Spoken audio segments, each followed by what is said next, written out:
Hi guys, I'm Jack. It is an honor and pleasure to be your tour guide today for SakèOne. I think the takeaway today, we're gonna go, through all of the equipment and all the sake making process. If this is your first sake brewery tour, welcome. We hope you enjoy all the amazing dedication and in-depth techniques and equipment that goes into sake making. If this is not your first rodeo, you've seen sake brewery tours before, we hope you enjoy the one-of-a-kind combination that SakèOne has to offer between traditionality, authenticity, and a little bit of an ingenuity, being the first craft Ginjo specialty brewery located right here in the Pacific Northwest. So really looking forward to showing you guys around. Guys, so we have a lot to go through today, but the real highlight is at the end of the tour, where you get to do an exclusive Q&A with our brewmaster, our Toji, Takumi Kuwabara. But throughout this whole tour, whenever you're curious about something, please feel free to drop your comment or question in the chat. And Mimi is going to be my helpful MC here. She'll kind of point out some of the questions that we can talk right then and there, or we can save some of those at the very end for Takumi to answer for you. So let's get started.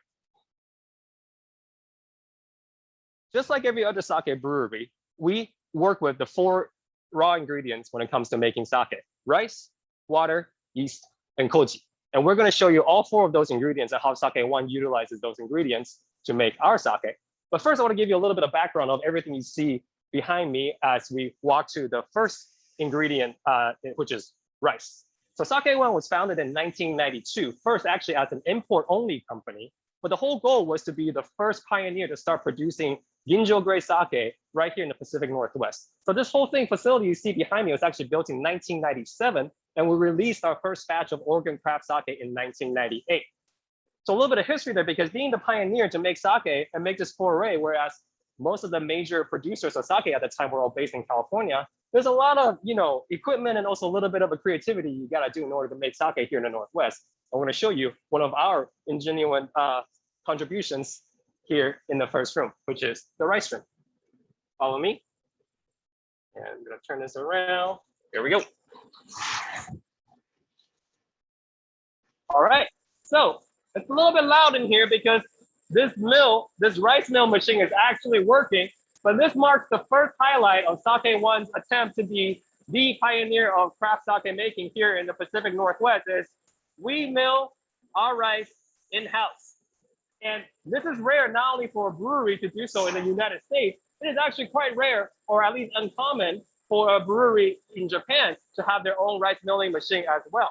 And the reason we decided to import this all the way from Japan is, again, being one of the first ones to do it, we wanted to make sure we can control as much of it as possible right here in-house. So all these white bags that you see in front of you are actually bags containing rice. They weigh anything about 1,800 to 2,200 pounds each, and we get most of them from the Sacramento Valley in Northern California. But we'll go over later on in the tour that we started working with some really other cool rice types as well. In case you've never seen this before, I'm going to quickly go over how this rice milling machine works. So the gray apparatus you see right in front of you right here, that's actually a loader. So these big bags get loaded onto the loader, and then through the back here with air pressure, it goes all the way up. Think of it kind of like an elevator, bring the rice all the way up to the top.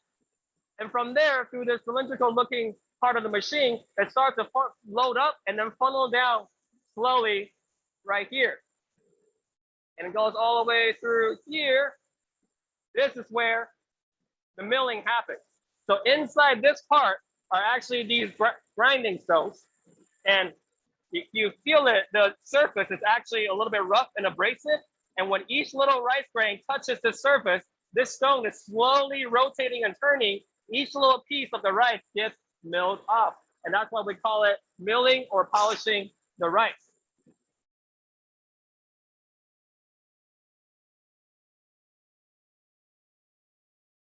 Now, here at SakèOne, like I mentioned, we specialize in Ginjo grade quality sake. There we go. So for those of you who know of Ginjo grade sake, means we have to mill our rice to at least 60% polish rate.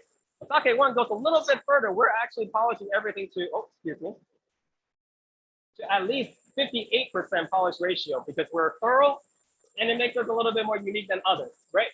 So 58% polish ratio through this machine takes about 16 hours per batch of rice. So this noise that you hear behind me is actually going to run all throughout the night. We do make a product that mills the rice much farther.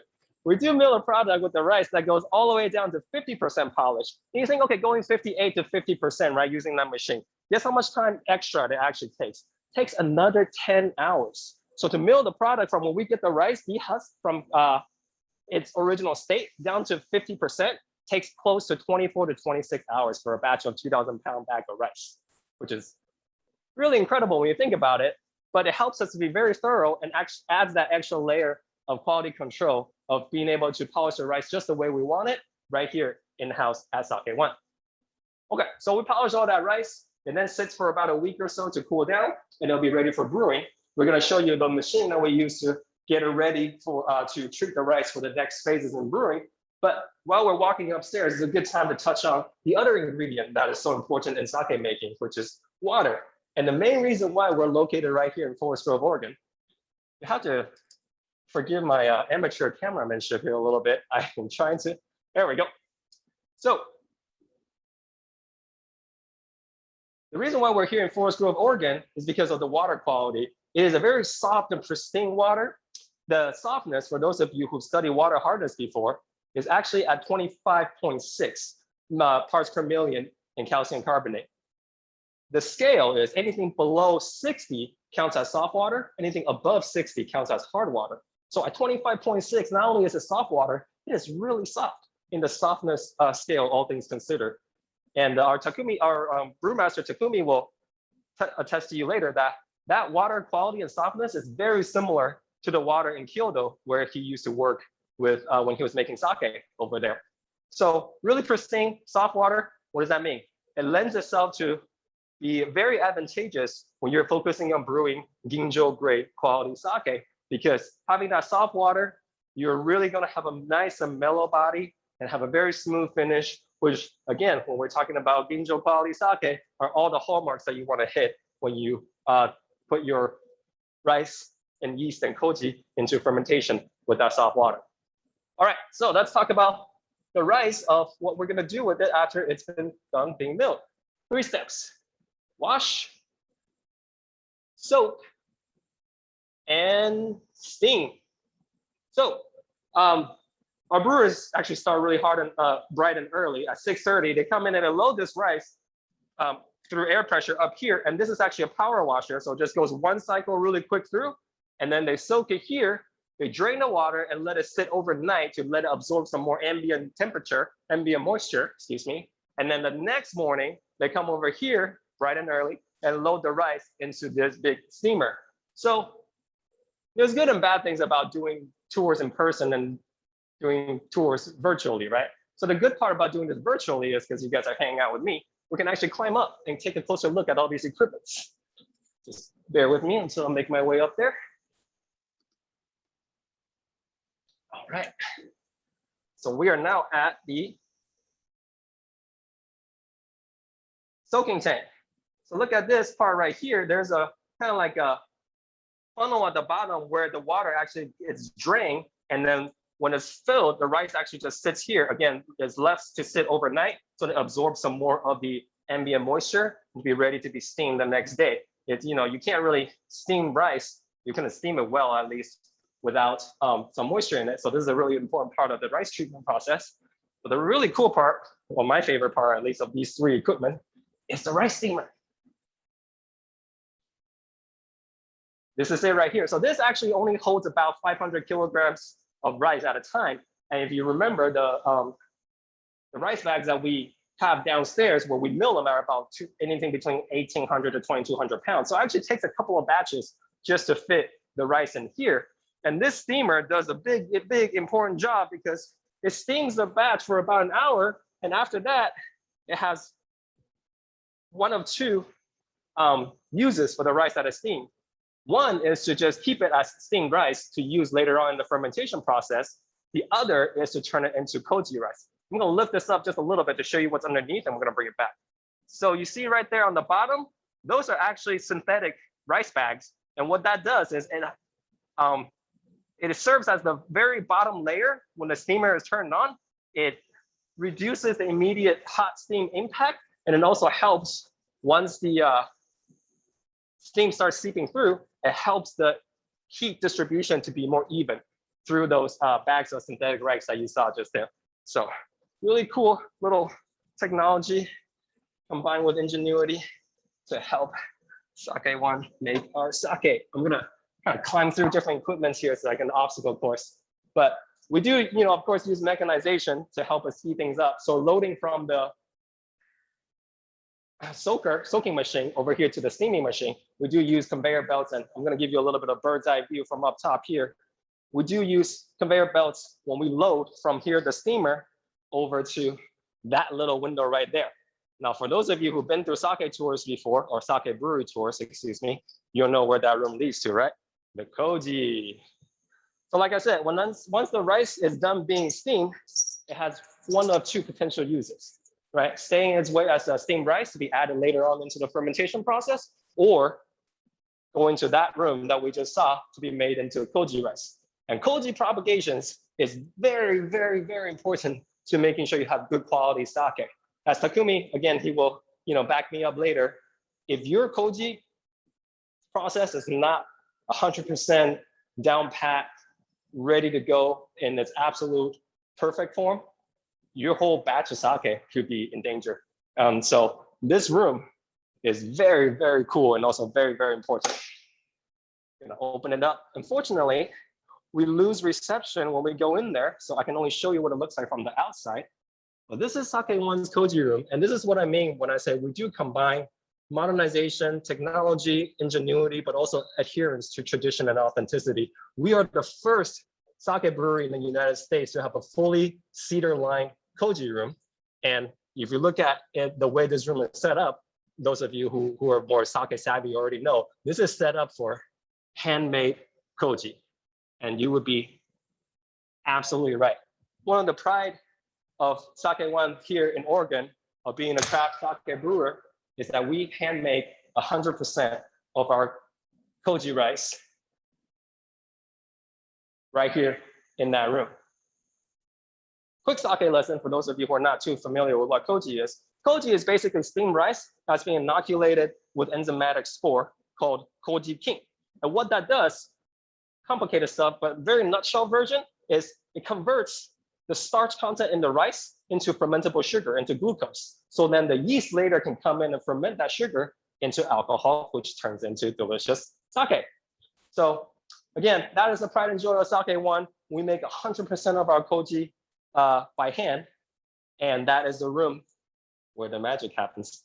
So it looks like a sauna, and when the people are working in there, it does also feel like a sauna. It can be anything between 85 to 90+% humidity, and the temperature can be, again, around 87 to 90+ degrees Fahrenheit as well.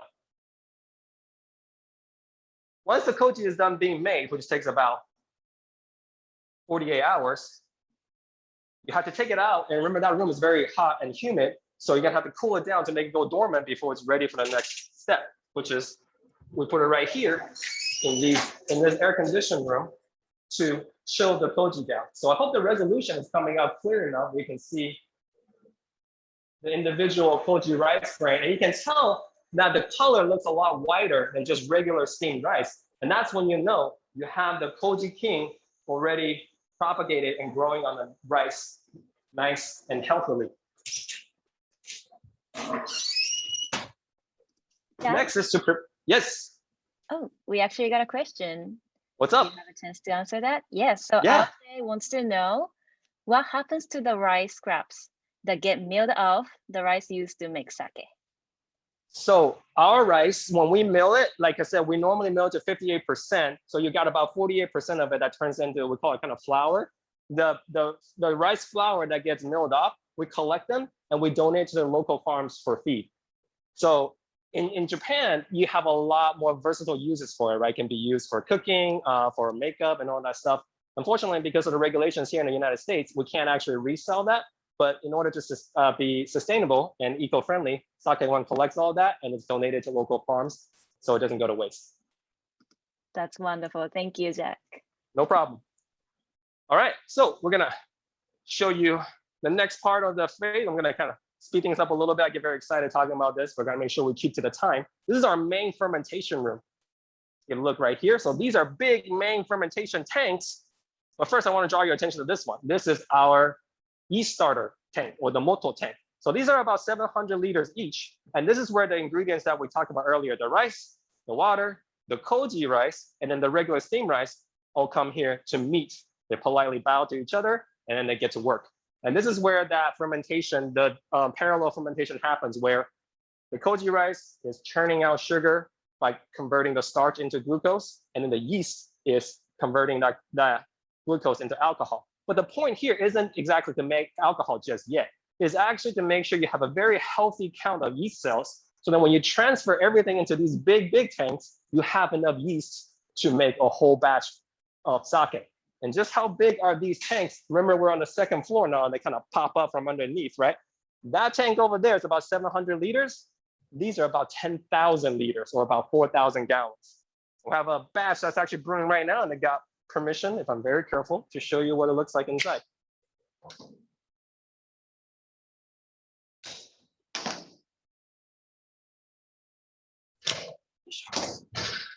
All right. Ta-da! Here we go. A batch of Oregon craft sake brewed right in front of our eyes. And then when I say, there's good and bad parts about doing tours in virtual and doing tours in person, this is the part where I wish you guys could join me in person, because as soon as I open this lid, you just get all that smell. Remember, SakèOne specializes in ginjo quality sake. So all that melon, banana, berries that you've come to accustom to ginjoka just flies right out at you. For those of you who are able to make it over, as soon as we are available for in-person tours again, please come see us. We would love for you to get some of this nice ginjo aroma smell in person. That is good for your health and good for your soul, right? So that is a batch of sake being fermented. It takes about 2 weeks to build a full batch like this. The first 4 days, you're adding all those ingredients we talked about, the rice, water, and koji rice. And if your yeast count is 100% ready to go by then you're ready to build a whole batch over the course of 4 days. And then you let the main fermentation sit for about 2 weeks while being very careful with your glucose, alcohol level, and then a bunch of monitoring that you have to do, and temperature control as well. After 2 weeks, your main ferment is ready to be pressed. This is our pressing machine, which I will touch on a little bit later. We wanted to show you what it looks like from up top. There you go. So that is the Yaputa, or Asakuki, pressing machine. After the sake is pressed and ready, we are ready to move on to the storage and aging part, which is personally my favorite part of the brewery, because you take a look at this and you just realize, even for me, who does this every day, you just take a step back and realize, wow, just how much sake we produce. This little craft sake brewery that started out in 1992 and built this facility in 1997. And keep in mind, this is the sake production where every single batch of koji rice is made by hand by our brewmaster and his team of brewers. We actually just hit a really cool milestone. A couple of years ago, we surpassed 1 million bottles in annual production. It's a really point of pride for us, and we're still growing. So thank you guys for enjoying our products and for your continued support. A little cool tidbit, you might have noticed that we got 2 different color tanks. The white ones are glass-coated enamel, and then the silver ones are just, good old stainless steel. Functionally, they make no difference. But again, this is where SakèOne has to get creative and, incorporate a little ingenuity. These were actually from a different brewery that ended up deciding to pull out of the sake market in America. And we inherited these tanks. And then these stainless steel tanks right here are just good old tanks that are used to store wine. We're so close to the Willamette Valley wine country. And then we converted them into storing sake. So SakèOne brews our sake, and we like to release them a little bit on the younger side. So we typically age our sake here for about 3 to 6 months. And for those of you who enjoy our Moonstone line, that's also where the natural flavors get infused before bottling. So That's kind of the sake making stuff in a nutshell. I got two more cool things to show you, and then we'll kick it over to our awesome brewmaster, who will happily take any of your questions. SakèOne makes a few different brands of Junmai Ginjo quality grade sake, but you'll notice that we do have different profiles from them, right? Some of them are a little bit more on the dry side, some of them more on fruity side, some have bigger body, some have really short finishes, etc., etc. That's all due to the brew team's clever use of rice, water. Well, water is the same, but the rice and different strengths of yeast. We do use proprietary yeast here at SakèOne, and while we mostly use Calrose rice, we've recently started experimenting with Yamada Nizuki grown right here in the United States from Arkansas. This leads me to the second and last part that I wanted to show you. Sorry, it is a working day, so you'll see some equipment and buckets and whatnot just laying about. This is our pasteurizer. We flash pasteurize once before we store, and then we're going to pasteurize again before we bottle. We used to use everything through that flash pasteurizer, but we just got a really cool new toy that I'd love to show you. This is our bottling line. And let me just run real quick to show you how this whole thing works. So the bottle gets fed through here, and then 3 key steps right here. Bottles get washed, sake gets filled, the bottles get capped. And then they come out through this another conveyor belt right here. Follow the line into this, and it looks like it just goes into a black hole of abyss, but actually this is where we go into the tunnel pasteurizer, which is a super cool part of the new investment that SakèOne has made to make high quality sake. So here, you can't really see that well up top, but those are actually a bunch of spigots up there, and they shoot hot water while this conveyor belt is moving very, very, very slowly. And what that does is your second pasteurization is done in that tunnel, and it happens from outside the bottle. Again, doing my obstacle course here. But what that does is your second pasteurization happens outside the bottle, is a more mellow and less intrusive way to pasteurize your sake. So you're really able to lock into that flavor profile while giving a more stable shelf life and extra assurance in product quality. So those are the last two. I'm going to spin back real quick to show you what the Yabuta machine looks like. And that's a really cool way to end it because our brewmaster Takumi is actually waiting in there, ready to kick off the next part of the tour. So this is our Yabuta machine right here. And you can tell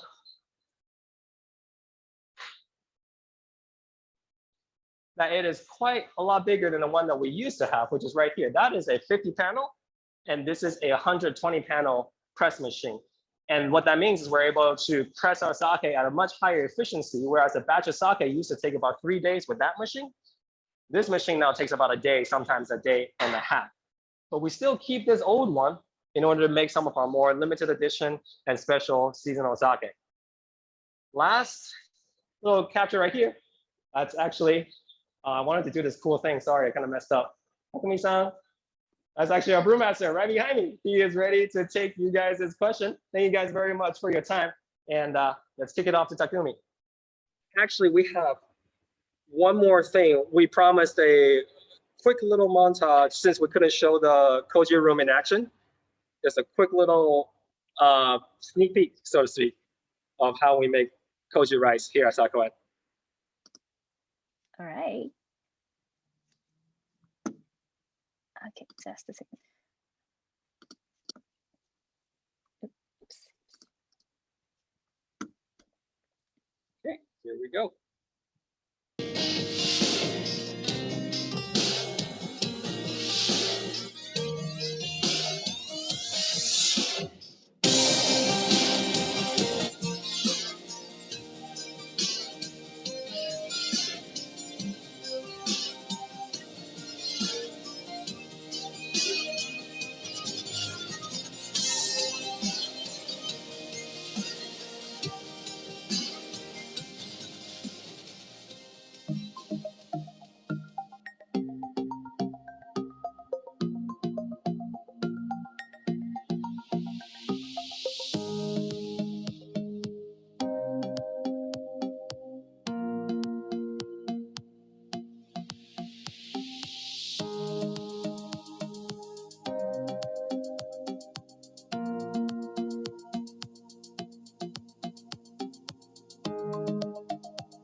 And there you have it. Wow, that was really cool. Thank you so much for sharing with us. All right, and Takumi-san, thank you so much for joining us today. We're really excited to have you. And so now it's a Q&A session. So if you guys have any questions, feel free to unmute yourself. And yes, ask any question. Oh, just a second. Okay. So I think I will start. Takumi-san, so there's so many different SakèOne, sake. At the Tippsy, we carry Moonstone series and also Momokawa series. But which sake is your favorite? I'm very curious. So of course, I would say all of the sake. Yeah, and pretty much I'm always joking to the my friend or my customer. Oh, what is the favorite sake? So pretty much, any liquid contain the alcohol I can drink, but mostly, yeah, yes. For the product, I will go to the G50 and Jijo is my favorite. Which one is the last Momokawa that you had? Because we were texting the other day about how I found this new, this new addiction to drinking silver room temperature. Right. Right. And then you say, oh, you just tried something the other night too, but I can't remember what it was. Oh, it's the I believe it's Diamond? Yeah. All right. All right. Oh, you like diamond Thank you. too? Yes, and sometimes the very like the winter very cold, and I will just kind of skim warm the temperature of the silver with the hot pot. It's pretty good too. Wow, thank you. So we got a question from Peter. So he wants to know what do the pattern in the rice mean, and how do you decide the best pattern to make? I think it's from the video, where you were, making a pattern, on the rice. I think it was koji making. Mhm. Yeah. So what does that mean, and also like what's the best pattern? So after the second day, the mix the rice, I make the line. So that makes the surface area to make the rice koji rice make dry, and the rice part the grain itself on the rice sorry the koji king is the grow, and then they need to try to go in deeper to the rice grain. If so, if the outside of the grain is kind of wet, only the koji does grow on the rice. They're not go into deeper. So we try to make a dry outside, and then they need a water, so they has to go into deeper. That makes usually we call the tsukihaze koji, means the rice has the very deep koji can go in deeper in the rice grain, and then that makes more stronger the enzyme activity we can get. And like how decide, that's all depends. The temperature, of course, humidities, and mostly that's, let's say, 6 cents kind of stuff when I put in the rice, and then I can feel like oh, maybe I need to make the 2 lines, 3 lines. That's all depends. Came from the my experience. So well, sorry, I cannot tell how exactly to make the koji at your home, but it's all depends. I want to quickly supplement a little information here. The reason why Takumi has such a quote unquote sixth sense, or the experience that he says, is because he's actually been making sake for over 30 years. He looks like he's 18, but he's actually been making sake for a long time. 15 years in Japan and 15 years here in the United States. So in terms of sake making figures, he's actually quite a unique character.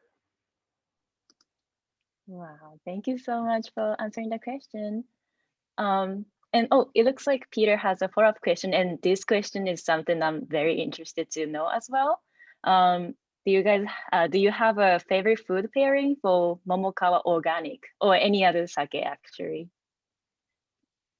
Are we talking organic Junmai Ginjo or organic Nigori? Because we have two kinds. He says organic, but you know what, like any kind of your, favorite food pairing. Okay. I'm so curious to know. Yes. Thinking.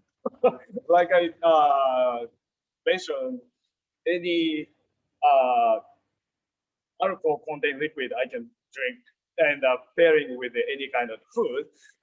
But yeah, let's say our the organic using the kind of little more aromatic yeast and little let's say little sweeter side of the character of the sake. So of course the like a Japanese food, it's obvious. But sometimes I try at my house to the pair with the let's say Mexican food, and also sometimes I tried with the let's say kind of Korean food too. So I believe any kind of the food and any kind of occasion. So You did barbecue the other day. I remember you texted me a picture. You did barbecue too, Mhm. right? Right. So you would recommend that as a Yeah. little surprise pairing? right. Yeah. With barbecue, it's a lot of fun too, because depending on what sauce you put on, we can do the yakiniku sauce Sure. or the American barbecue sauce, right? Mhm. Add another layer of flavor. Mhm. Yeah, so I think that with organic nigori. Yeah, that's why. Awesome. That's true. That's awesome. Thank you. What about you, Jack? I'll talk about organic Junmai Ginjo then, the clear one, right? Since we just covered nigori. Mhm. So the organic Junmai Ginjo to me has a heavier mouthfeel. It's actually one of the sakes in our lineup that you can really feel the weight of the liquid. So I like to actually kind of accentuate that with a little bit heartier foods. So like roast beef, grilled vegetable, right? And then what did we do? It's we had the pulled pork. Yeah, so we made pulled pork the other day. Little nice pulled pork sandwich with the organic Junmai Ginjo. It's good stuff. Wow, you're making me hungry now. We'll definitely try that. Thank you. Looks like Sachiko from Tippsy has a question. Sachiko-san, do you want to unmute yourself and ask? Sure. Thank you for this opportunity. It's pretty amazing to be able to talk to the brewery and the brewmaster and everybody at Momokawa. Pretty crazy. Thank you for this opportunity. I'm drinking the Momokawa Silver. Silver that Jack recommended. Pretty exciting. But okay, I have a question. There's only a few people who are brewmasters from Japan who are making sake in North America or overseas. And I'm really curious about how your personal sake drinking style has changed after you've moved to the States, and also how you make sake has changed. Of course, you have a completely different team. You're working with different water and equipment and things like that. But I'm just curious, what your personal outlook has changed about drinking sake and also making sake. What has changed? I'm sure a lot has changed. That's my question. You want to tackle making sake first? Because we already know you basically drink everything. Okay. Yeah.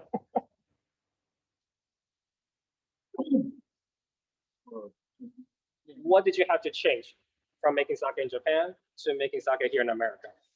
So let's say of course in Japan and the US is the way in US is very small choice of the rice variety, of course. And then seems like many of the brewery in US make brew the sake with the Kelros.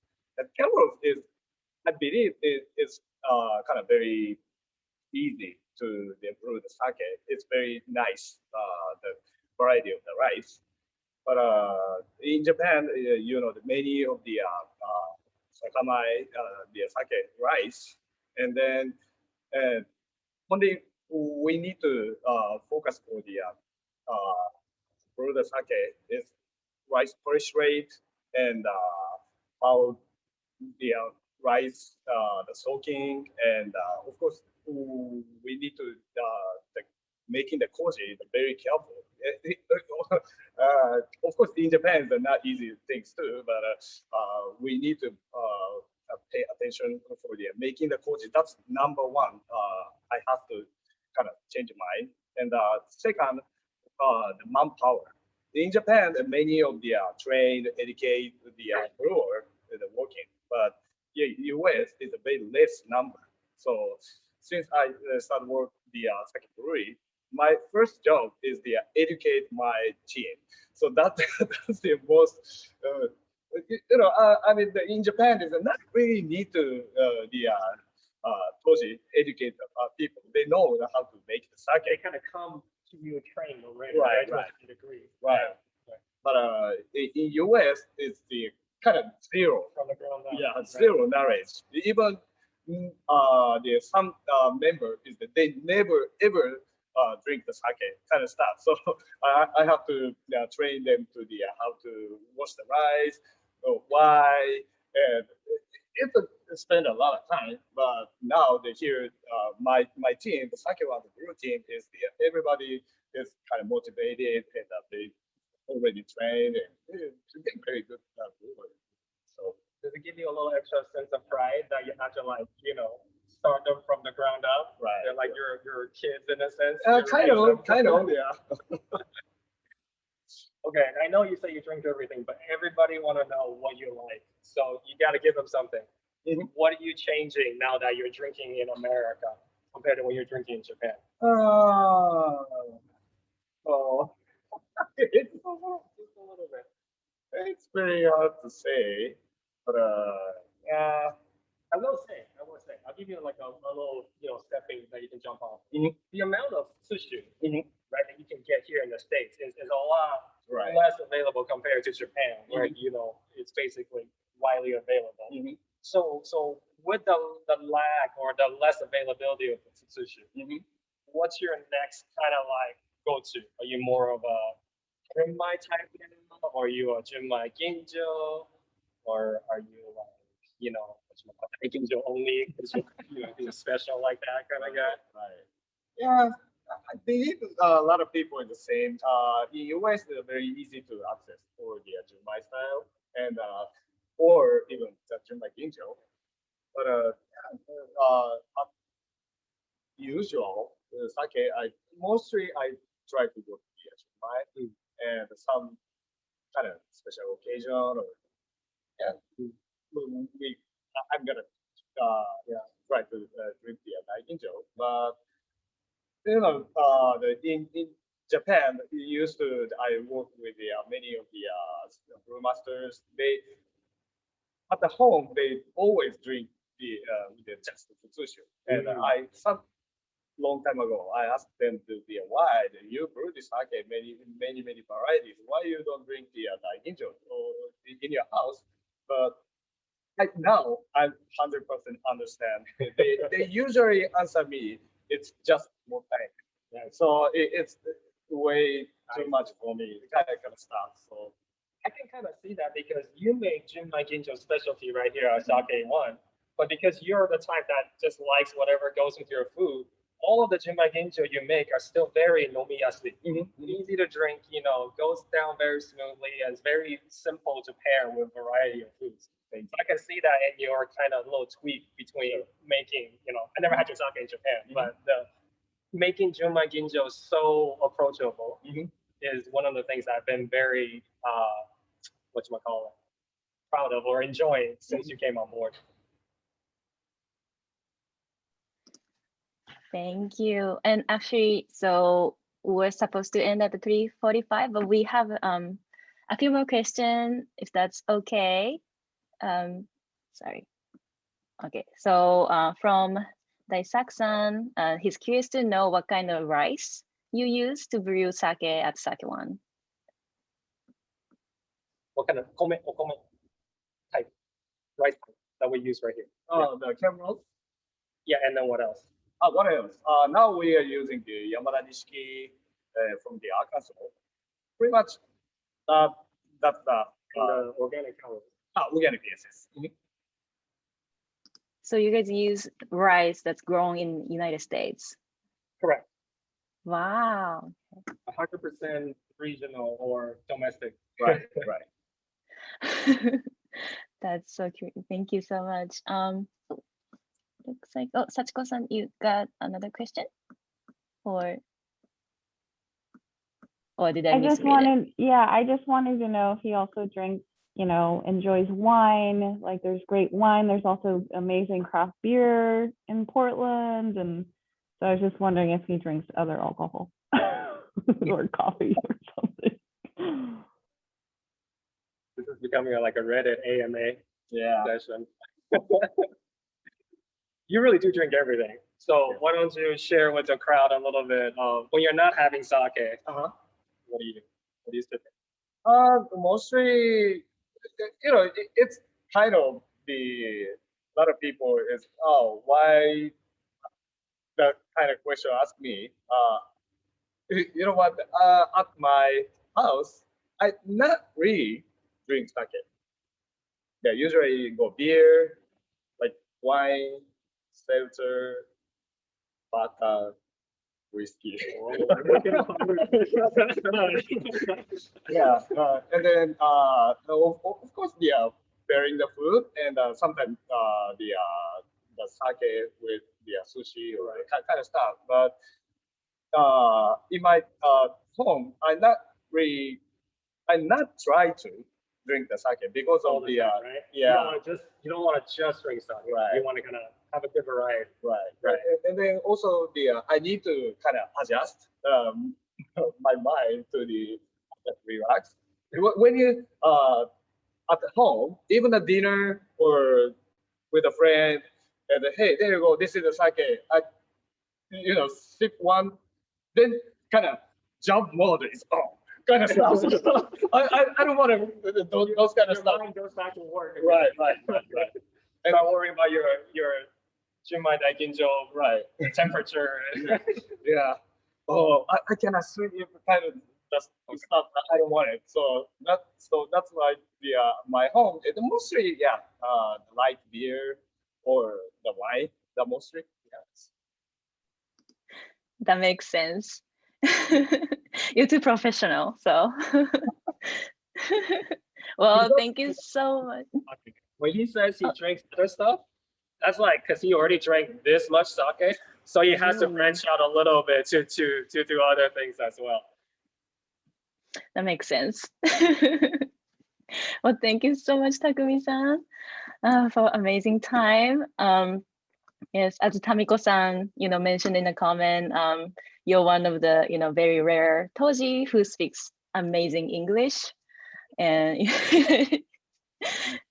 which is a compliment. And it's not that easy to like brew sake, outside of Japan, but like you are, connecting, Japan and United States through amazing, drink.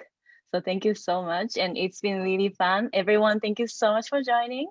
And let's, keep enjoying SakèOne sake, and feel free to, share with us the way you find, I don't know, your favorite, food pairing, and also like, your favorite SakèOne sake. If you have any, feel free to shoot an email to Mimi or Sachiko.